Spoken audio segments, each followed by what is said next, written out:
What a day that was, Phil. You're back. From the moment England won the toss and inserted India, they got most things right. I felt that it was emphatically their day until Umesh Yadav got one to sneak through Joe Root's defence at the very end of the day. How do you feel the day went? Who's come out on top? I think India will be feeling quite comfortable. I really do. I just had a look at the odds. Don't bet, kids, but I just had a look at the odds. And England are comfortable favourites. I guess on paper that makes sense, but in terms of the mood of the two dressing rooms, India came out at tea 120 for 6. All the big guns gone. A few minutes later, Rishabh Pant had towed one up in the air to be brought deep it off. 127 for 7. To then scrape up to 191 and then get Joe Root right at the death there, plus the two openers. 140 in arrears, England still. The pitch has swung and seamed all day. I think India are well in this game, personally. Going back to the very beginning of the day, I thought it was quite a brave call from Root to insert India in. It's the Oval, it's traditionally flat, high scoring ground in the land. What did you make of the decision up top? I understood why he did it. You know, he wanted to punch down on those bruises that were inflicted last week at Leeds. I think Root trusts his bowling attack more than he trusts his batsmen, and so he feels like he's always going to be in the game if he bowls first. You saw it at Lords, even though India were 3 down at the end of the day at Lords, there was still that sense that they were in the game. They all bowled dry. England's seamers, I think Anderson was the most expensive today, and he went at 2 and a bit, 2.7 maybe and over. The rest under 2s and over, and this is what you do get with this bunch of seamers in these conditions. And I say in these conditions, but elsewhere too. I think this notion that they are all one-trick ponies, only ever able to really bowl in England effectively, I don't think that necessarily will be borne out over the next few years. I think they've got a good collective of seamers now, and Joe Root feels like he's in the game with all the time. So I understood why he did it. Kohli himself said he would have probably bowled first as well. It was a brave call, it was probably the right call, although it didn't feel like it. Incidentally, after 45 minutes, when Anderson didn't really hit his straps, he didn't quite look himself, he bowled an indifferent spell up top. It was only really when Woakes came on that it changed the complexion of the day. And the more popular player English cricket doesn't possess than Chris Woakes, and he's not played a red ball game for England in a year through no fault of his own. To see him come in, pick up 3, I think could have been more. 4. Picked up 4 and deserved every single one of them. Got Kohli dropped as well, of course. Could have picked up 5. Fabulous return for one of the real good guys of English cricket. Yeah, I thought especially that first half an hour was pretty flat. The sun came out late in the day. That decision could have looked really bad from Root at the end of the day, and it looked good. Looks good now.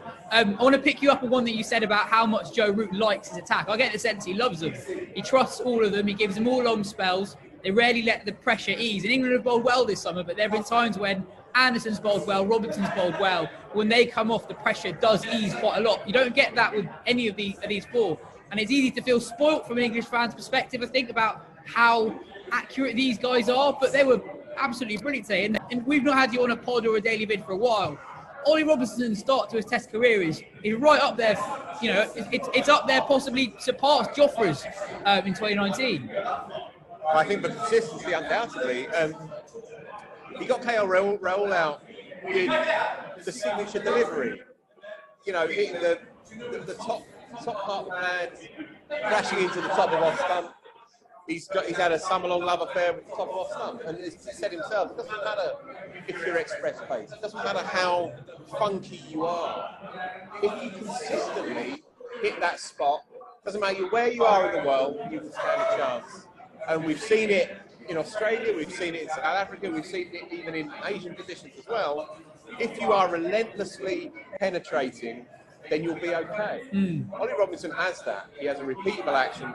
Same with Craig Overton as well. Neither of them are going to bring the kids in, but this England side has been crying out for a little bit of stability, both with the top order, and we'll come to that, but specifically in the backup to Anderson, and they've found 2 good ones. Yeah, staying positive in England at the moment. Dawid Malan, I thought, played a really impressive innings. I think it was very similar to how he played at Leeds, in that England were under a little bit of pressure, but he looked to put pressure back onto India. which is something that he didn't really do in his first stint in the side.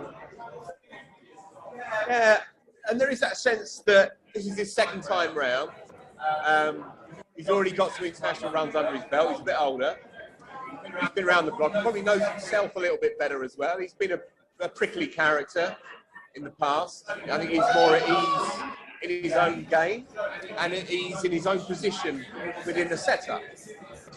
He's also been given the slot at number 3, and there are echoes of Jonathan Trott there for me in that kind of coldness in the way that he's batted so far.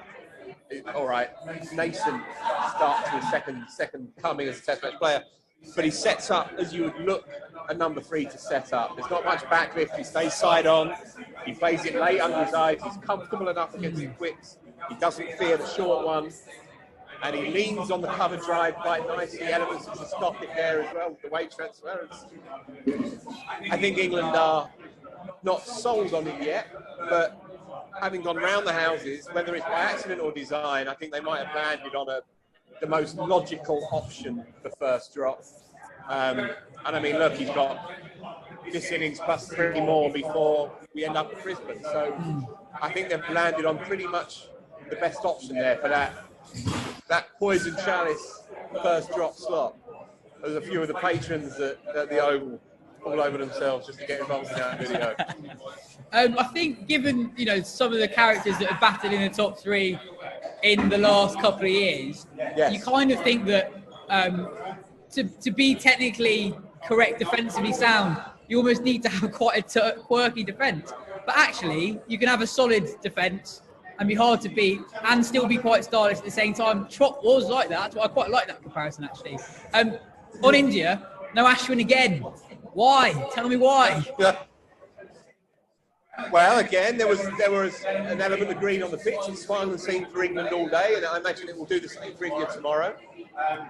Thakur got it moving off the straight, and Yadav to clean up route and death with another ball that jagged off the seam. This is not a classic oval, flat, sharp, pearly white track where you bat, and then you hope it might turn on day 24. It's not like that.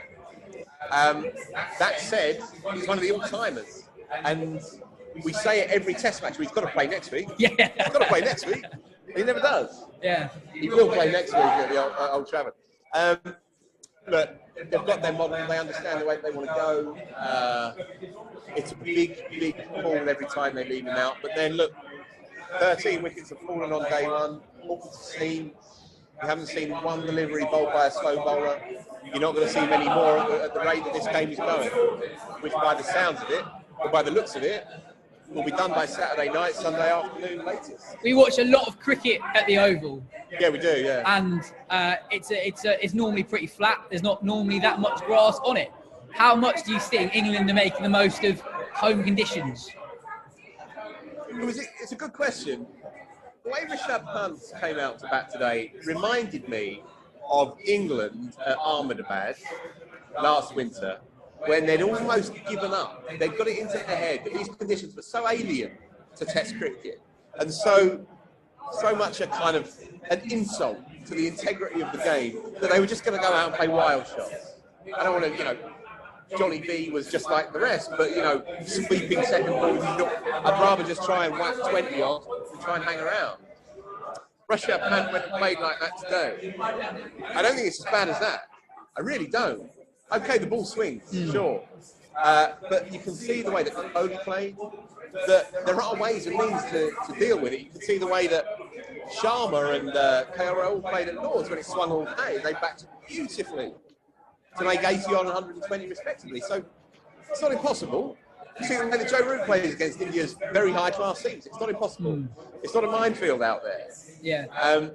There is not a team out there that doesn't have a word with the groundsman before they prepare a pitch. Of course there isn't.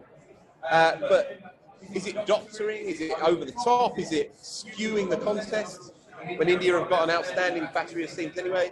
No, I don't think so. I don't think it's anywhere near as bad as that. And finally, a word on, I think, the star of the day, Shardul Thakur. I think at the end of the Test match, I think that could be the contribution that was the most telling on day 1. That was absolutely brilliant, wasn't it? Really clean hitting. And people have made a comparison, but it was very Sam Curran 2018. Like, you look at him as a bowler and you think, well, he's the slowest of the quicks that India have got. It's not immediately obvious what he's best at. Yeah. And his batting, he hits it cleanly, but he's very much not a top 7 batsman. But that was an extraordinary contribution from number 8, 31 ball half century. It was, but he played sensibly for the conditions and for the moment. He played through the line against the seamers. He cracked, was it Overton, I think, over long off, down to the pavilion. Marvellous shot. One of those sort of pistol crack noises that went round the ground. He cleared his front leg and put it over the wicket before Root finally put a man out there. Echoes of Lords, you get funky with your field. So it was an interesting cat and mouse play between the batsman and Root himself. 31 ball 50, quickest in England. I think so, yeah. Beating both of them by 1. Both of them against New Zealand in '86 was 32 baller, and he's beaten it by a ball. Came out of nowhere. I think you're right. I think if India win this game, that cameo or that intervention, if you like, that will be absolutely critical to their chances come the end point of this game, which is alive again in a series which is beginning to look suspiciously like a great one. A really great one. That's a good way to end the show. It's good to have you back on, Phil. That's all we have time for. Yes. It's good to have you back.